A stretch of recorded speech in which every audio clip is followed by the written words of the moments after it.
What's on your mind today? You driving through city lights, winding down after a long day, or maybe cozying up before bed? When do you feel that pull for a good story? One that grabs your heart and won't let go.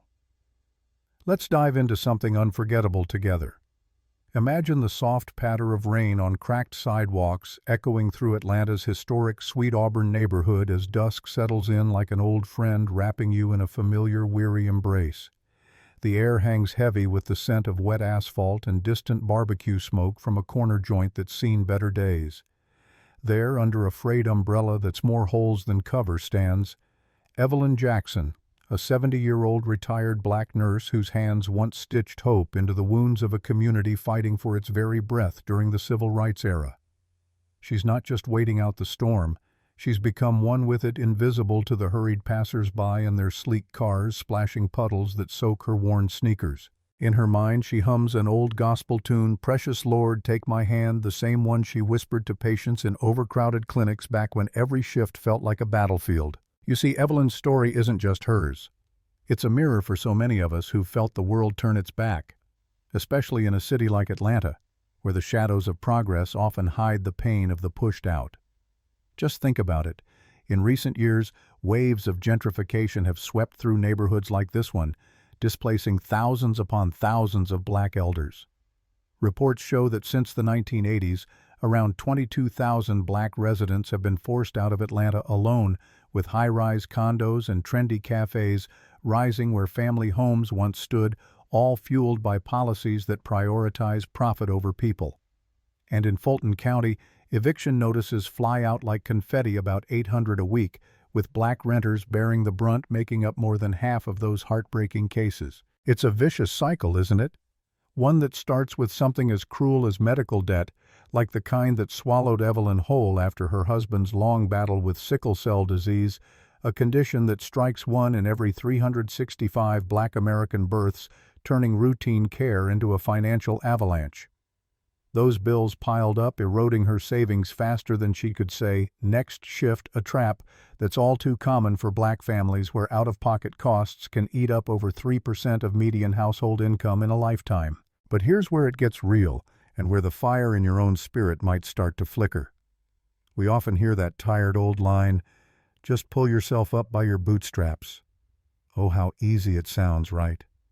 Yet that's the biggest mistake so many make, ignoring the invisible chains of systemic barriers, like redlining that old ghost from decades ago that still haunts today. Back then, maps marked black neighborhoods in red, denying loans and investments, leading to crumbling homes, limited jobs, and yes, skyrocketing homelessness rates. Black folks make up just 13% of the population, but a staggering 37% of those without a roof over their heads. The consequence? Generations trapped in a loop of instability where one missed payment snowballs into nights on library benches just like Evelyn's. But listen close. Dignity isn't lost in poverty, it's forged there, hammered out in the quiet resilience of showing up anyway, smiling through the storm. And yet as Evelyn slips into the library's warm glow that fateful evening, seeking nothing more than a dry corner and a book to escape into, she has no idea that a single act of kindness from her nursing days, long forgotten in the rush of life, is about to roar back like thunder on the horizon, flipping her world upside down in the most unexpected way. But to truly grasp how a healer like Evelyn became one of the forgotten, we have to rewind the clock, diving into the roots of her unyielding strength. Picture this. The clock winds back to the sweltering summers of 1970s Atlanta, where the air buzzed with the echoes of Selma's marches and the unyielding spirit of a people refusing to be silenced. There she was, young Evelyn Jackson, her nurse's uniform crisp against the chaos, her steady hands bandaging the blistered feet of weary protesters who'd walked miles for freedom. Those were the days when Jim Crow's scars ran deep.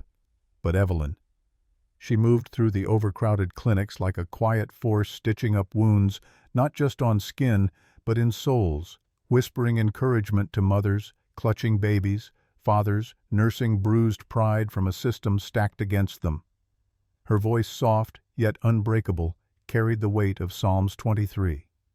Yea, Though I walk through the valley of the shadow of death, I will fear no evil. It wasn't just scripture, it was her armor, a balm for the pre-sleep worries that plague us all when the world feels too heavy. Fast forward a bit and you'd find her in that cozy home on Vine City's blue porch, the one painted the color of hope, where jazz records spun lazy afternoons into evenings filled with the sizzle of fried chicken sundaes. Her husband, a hard-working factory man, would swing her around the kitchen, their laughter drowning out the distant hum of the city. They built a life there, raising 2 daughters with dreams bigger than the red-lined boundaries that hemmed them in. But life, as you know, has a way of testing that resilience. When her husband's factory job vanished in a wave of layoffs targeting black workers, first as they often did, the bills started piling up like unopened letters from a distant kin.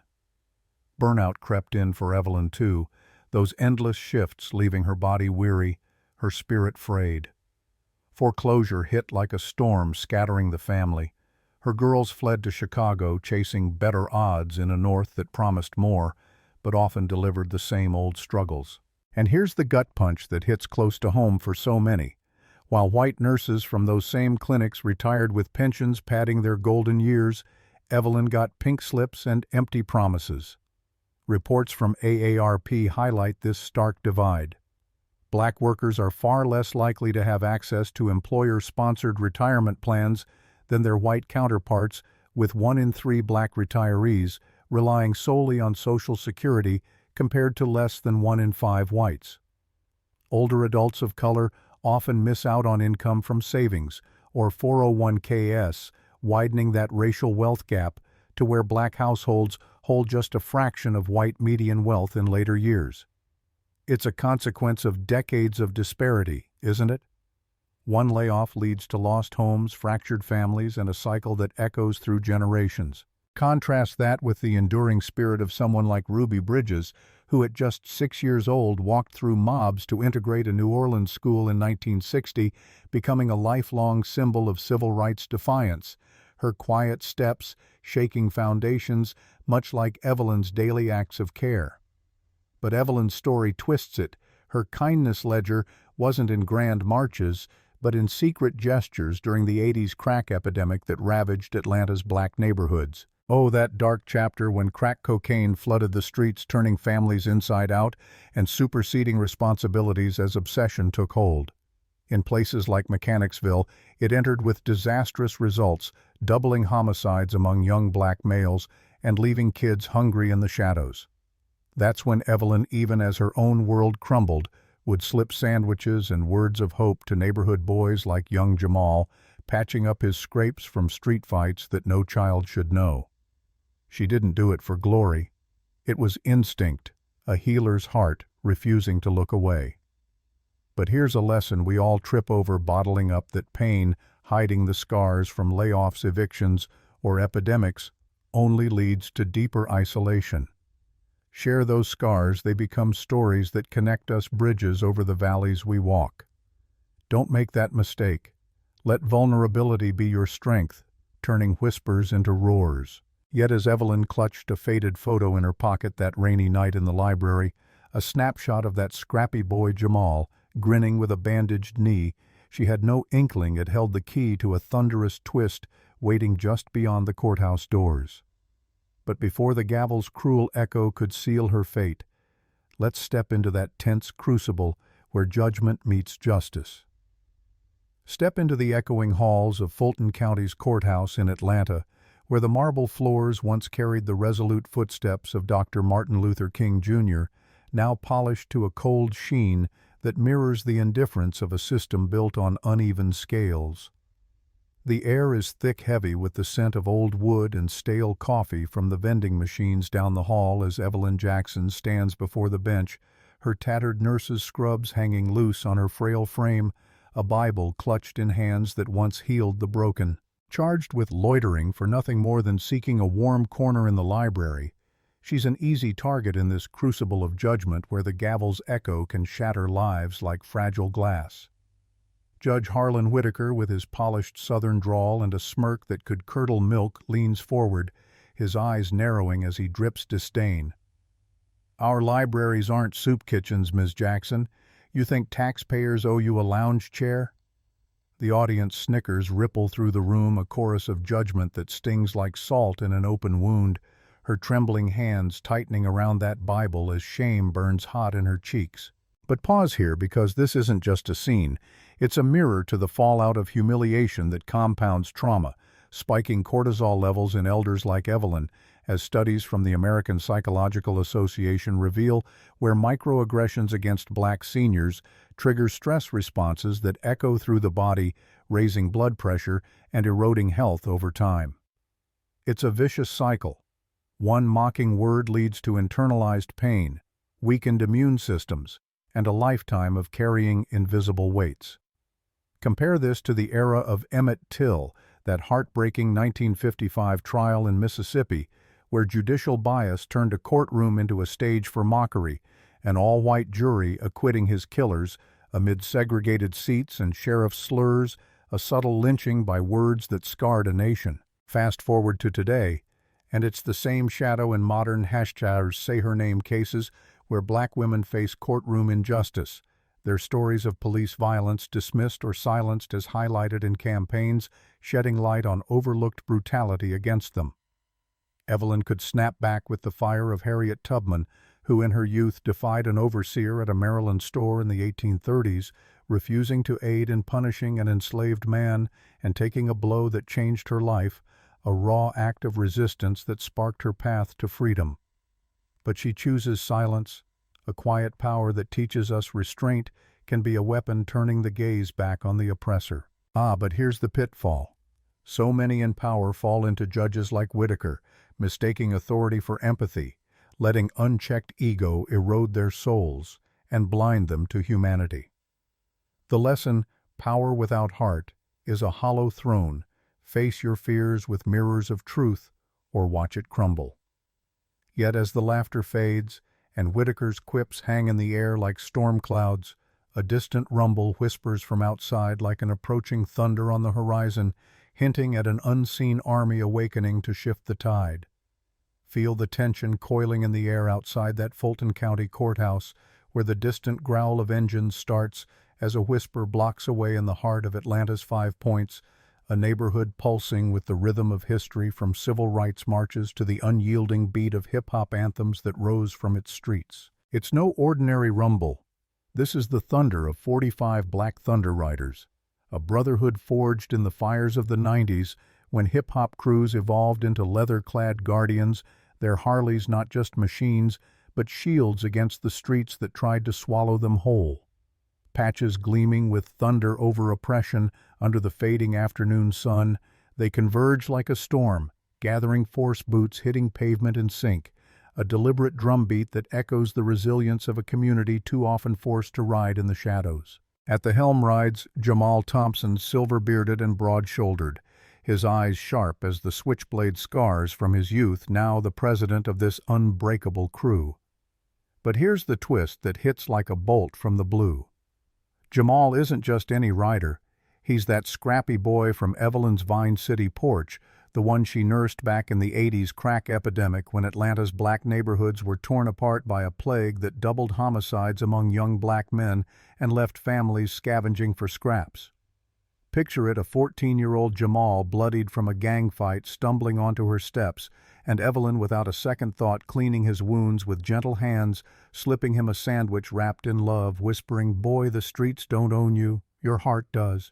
That one act planted seeds of loyalty in the cracked soil of adversity, sprouting over decades into this thunderous brotherhood where the rider's code stands firm against street violence, turning potential predators into protectors who mentor youth and shield the vulnerable. Its cause and effect in its rawest form, her quiet compassion during that dark era when crack flooded Atlanta's veins like a destructive force reshaping lives and communities, led to Jamal's path from lost kid to leader of a club that embodies Afrocentric strength, much like the East Bay Dragons, one of the first all-black biker clubs founded in the 1950s, which reshaped perceptions of African American riders by fostering unity and camaraderie in the face of mid-20th century racism.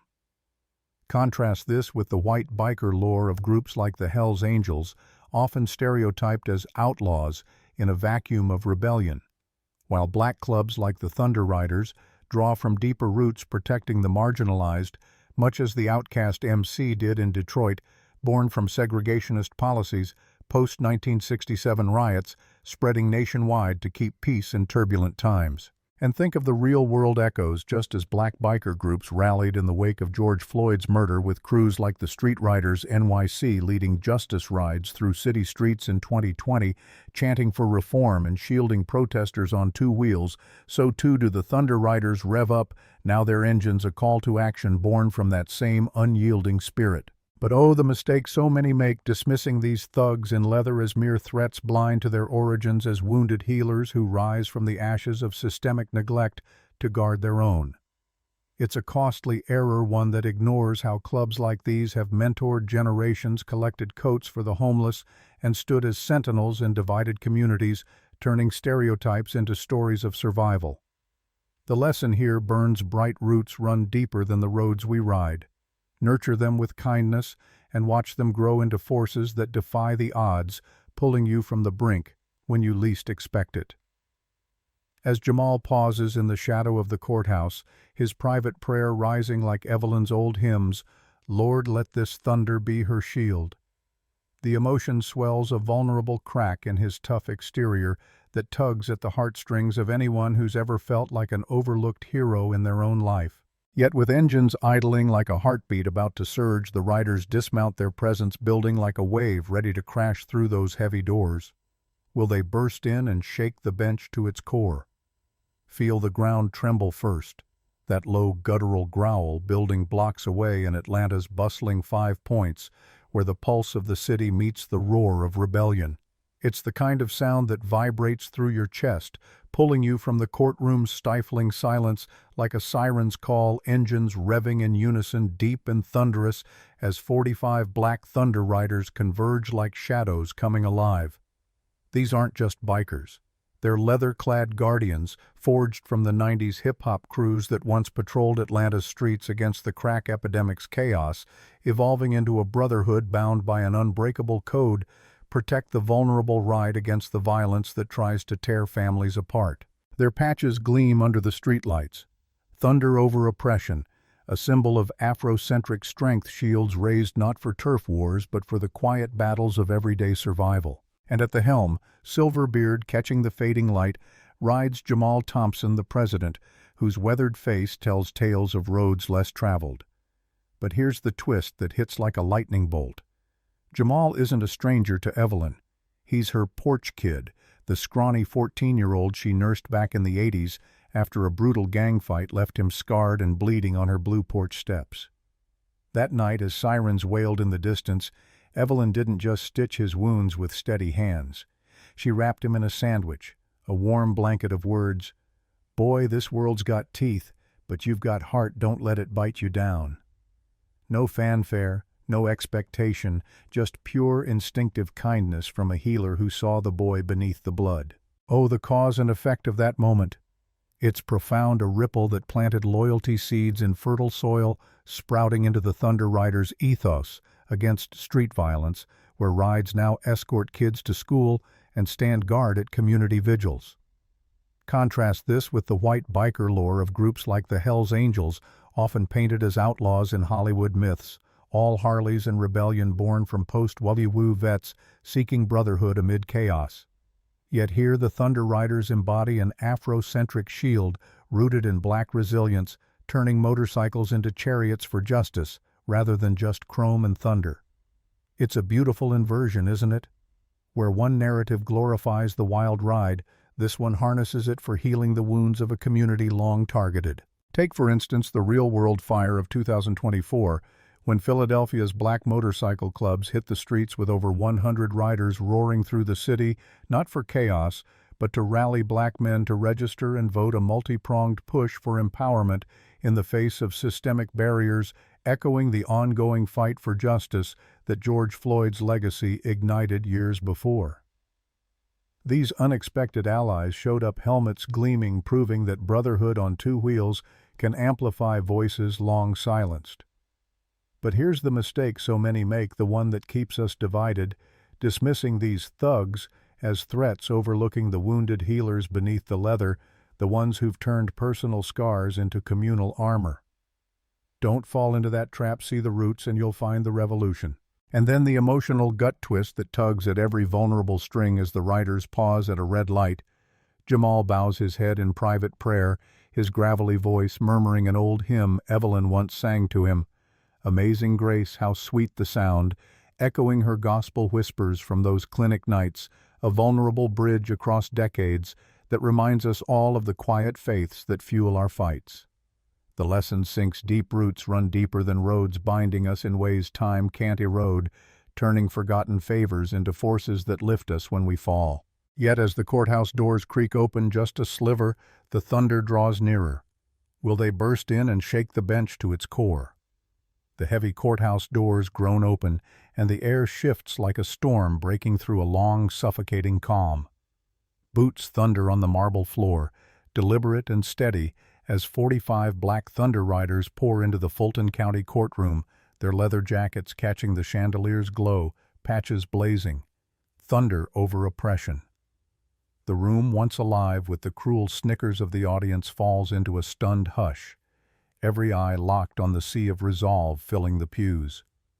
At the center stands Evelyn Jackson, her frail hands still clutching that worn Bible, her eyes wide as they meet Jamal Thompson's, her porch kid now, a silver-bearded titan nodding with a quiet fire that says, "Mama J, we rode for you." Judge Harlan Whitaker, perched high on his bench, falters his gavel hovering like a faltering heartbeat, his smirk dissolving under the weight of this silent army's gaze. This isn't just a moment, it's a seismic shift, a power reversal that exposes the fragility of unchecked authority.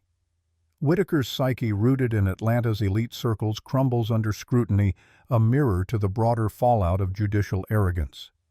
Think of the 2020 viral case in Memphis, where a black grandmother faced eviction charges and a judge's mockery only for community protests to force a policy review, shining a light on systemic bias. It's a pattern power thrives in shadows, but wilts under the collective gaze of those it's dismissed. Compare this to Atticus Finch's courtroom stand in To Kill a Mockingbird, defending Tom Robinson against a prejudiced town.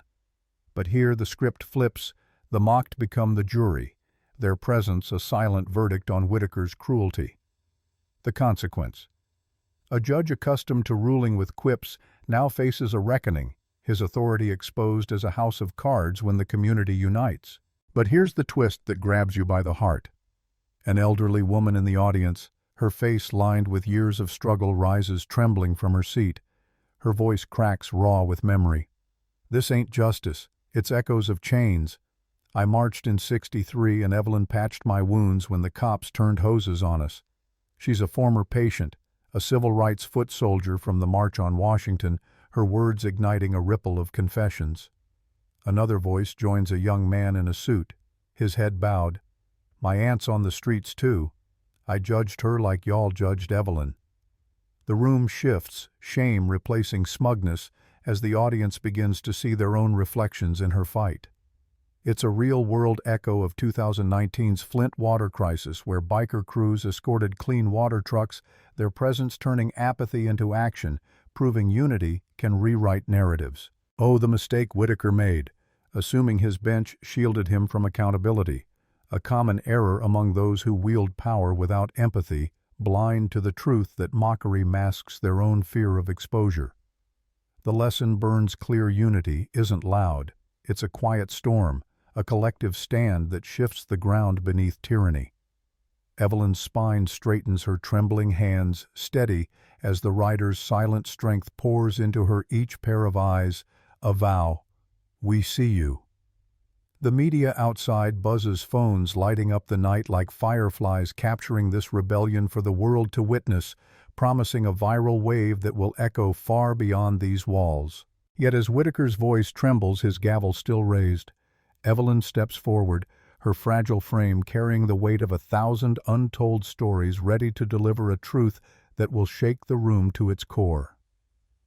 The stunned silence shatters like fragile ice under the weight of Judge Harlan Whitaker's trembling voice, his gavel finally clanging down, not in judgment, but in surrender.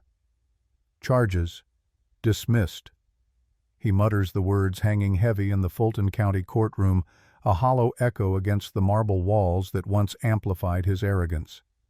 Evelyn Jackson sways her Bible, slipping from numb fingers, caught mid-fall by Jamal Thompson's steady hand, his silver beard brushing her shoulder as he whispers, "We got you, Mama J, breathe." The riders rise as one, a wall of leather, and resolve their silent nods, weaving a tapestry of protection around her frail form. Cameras flash from the back, reporters scrambling like fireflies in the chaos. But in that raw, electric pause, Evelyn doesn't crumble. She ignites her voice, a fragile thread pulling tight into steel. "Poverty ain't no crime, Your Honor. It's the scar this country carved on folks like me, from red-line dreams to empty clinics." The room inhales sharply, her words a mirror to the causes gnawing at black families' redlining's ghost, denying loans and trapping generations in underfunded neighborhoods, leading to evictions that spike 50% higher for black renters in Atlanta alone, a consequence that turns homes into memories and resilience into survival mode. Contrast this raw unraveling with the escapes of Harriet Tubman, who in the 1840s slipped chains, not with armies, but with cunning whispers and unyielding will, guiding 70 souls to freedom through the Underground Railroad's shadowed paths. Her quiet defiance, a blueprint for Evelyn's stand, where vulnerability becomes the sharpest blade against systemic scars. Whitaker's blunder. Sentencing without a shred of empathy, a fatal misstep in a system where judges overlook the human cost, blind to how one eviction ripples into fractured health and stolen futures. But here's the lesson that sticks like gospel: vulnerability invites victory. Lean into it and watch the storm part for your light to shine. And then the twist that cracks the heart wide open as the courtroom doors swing free. Jamal's phone buzzes in his pocket, a live stream alert from Chicago. Evelyn's estranged daughter, long scattered by those same winds of hardship, has watched it all unfold on her screen, tears streaming as she books the first flight south, whispering into the void, "Mama, I'm coming home." The revelation hits like a thunderclap, pulling Evelyn into a sob that's equal parts ache and release, her arms wrapping around Jamal as the riders form a phalanx, escorting her down the courthouse steps into the golden haze of Atlanta's late afternoon. Helmets gleam under the sun, engines roaring to life in a symphony of steel and soul. 45. Harleys pulling onto I-20 like a river of redemption, wind whipping through Evelyn's silver hair as she clings to Jamal's back, the city lights blurring into streaks of freedom. Strangers on overpasses, cheer porches light up with whoops and waves, a viral TikTok wave exploding in real time, much like the 2024 Philly biker rallies that mobilized black men for voting drives, or the unexpected 2025 community rides in Atlanta's West End, where local crews escorted evicted families to safe harbors, turning chrome thunder into lifelines for the displaced. This ride, it's more than motion. It's therapy on two wheels, countering the deep scars of betrayal with communal healing that mends what isolation breaks. Studies from the Association of Black Psychologists highlight how shared storytelling and rituals in Africana communities restore spirit, turning racial trauma's weight into collective strength, where elders like Evelyn find renewal not in solitude, but in the rhythm of drums, and drums are engines that echo ancestral wisdom. Pre-ride, she was a ghost in the rain. Now she's alive in the roar, strangers' cheers, a balm for years of invisibility. Midway, they pull into a soul food spot off the highway, the lot filling with chrome beasts and over plates of collards and cornbread. The riders circle up one burly brother. His voice, gravel-soft, confesses, "Mama J, your sandwiches kept me from the needle back in '92. You inspired this sober road I'm on." Laughter mixes with tears, stories spilling like sweet tea, a mistake laid bare. Forgetting your allies in the fog of isolation only deepens the ditch ride together, and the falls hurt less, the rises hit higher. Evelyn lifts her chin against the wind-whipped dusk, her whisper cutting through the hum, "I ain't homeless no more, I got thunder." The lesson lands like a heartbeat in the face of scars. Seek your tribe. Their wings will carry you through the storm. But as the engines fade into the twilight, pulling toward a quiet West End diner where dawn's light promises new threads of hope. Evelyn's story isn't done weaving its eternal magic. The dawn breaks soft over Atlanta's West End, painting the sky in hues of peach and fire as the Black Thunder Rider's engines purr to a gentle stop outside a soul food diner, its neon sign flickering Mama's Kitchen like a beacon for weary souls. Inside, Evelyn Jackson sits in a worn red booth, her silver hair catching the morning light through the window, a steaming plate of grits and biscuits before her, the first hot meal she's had in weeks. The scent of fried chicken and sweet tea wraps the room like a warm hug, and the riders, all 45, fill the space with a reverence that feels like church, their leather jackets draped over chairs, their laughter low and sacred. Jamal Thompson slides into the seat across from her, his eyes soft as he pushes a mug of coffee her way. "You don't have to worry anymore, Mama J," he says, voice steady as the earth. "You've got family now."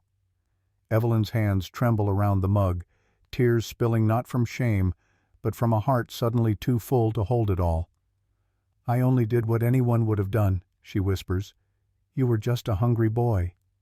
Jamal shakes his head, firm but gentle. "No, ma'am. Most folks look away. You didn't. And that changed everything." This moment, this quiet golden pause, isn't just a meal. It's a reclamation of dignity, a ripple from one act of kindness that circled back like a boomerang across decades. Think of Fannie Lou Hamer, who in the 1960s stood unbowed before Mississippi's brutal machine. Her voice a thunderclap for voting rights despite beatings and betrayal, her defiance a mirror to Evelyn's quiet stand, proving that one person's courage can spark a movement. Real-world echoes ring true in 2024. A viral story from Chicago saw a retired black teacher once homeless mentored ex-cons into opening a community kitchen, their gratitude turning her life around with donations and a new home. Here the writer's ripple grows over greasy spoon chatter. They plot a housing fund, and by noon, a GoFundMe page sparks online raising $50,000 from strangers moved by Evelyn's story, a testament to how digital waves amplify old-school loyalty in 2025's Atlanta, where community drives for elders are surging post-eviction crises. But the deeper cause and effect, it's in the shift beyond these walls. Judge Whitaker's quiet resignation hits the news, sparking whispers of a 2025 Atlanta ordinance to protect elders from frivolous charges like Evelyn's, a policy shift driven by the viral weight of her stand proof that one voice backed by thunder can rewrite rules. Contrast this with the isolation so many of us choose the mistake of shutting out the world when pain bites hard. We pull back thinking solitude shields us, but it only deepens the ditch. Evelyn's story screams the opposite: fight invisibility. With stories, share your scars and watch them weave a net to catch you. The writers raise their mugs in a silent toast, not to victory, but to the quiet, ordinary kindness of a nurse who refused to look away, their eyes saying what words don't need to: "We see you forever." And then the final twist that tugs every heartstring raw as the diner hums. Evelyn's phone buzzes a call from her daughter in Chicago, her voice choked with years of regret. "Mama, I saw you on the news. I'm coming home." The line crackles, but the promise holds a reunion born from a courtroom storm, now uniting what distance tore apart.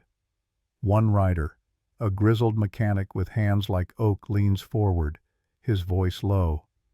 "Mama J, you inspired me to start a mentorship for kids, like I was lost, but not gone." The table nods, a spark of legacy, igniting Evelyn's kindness, not just saving her, but planting seeds for a new generation. The lesson lands like a hymn plant. Your kindness today and tomorrow, it'll bloom into thunder that lifts you higher than you ever dreamed.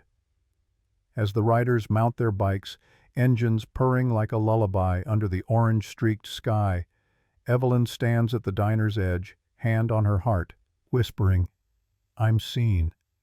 I'm still here." Her silhouette grows tall against the dawn infinite in a world that tried to make her small. So what's your thunder story? What seed of kindness have you planted waiting to roar back when you need it most? Share it below. Let it ripple, because no act is too small and no soul is truly forgotten. If Evelyn's story lit a spark in you, don't let it fade. Share your own thunder in the comments. What act of kindness changed your life? Or who's been your unexpected hero? Hit that like button, subscribe, and ring the bell to keep these stories roaring. Let's keep the fire alive together.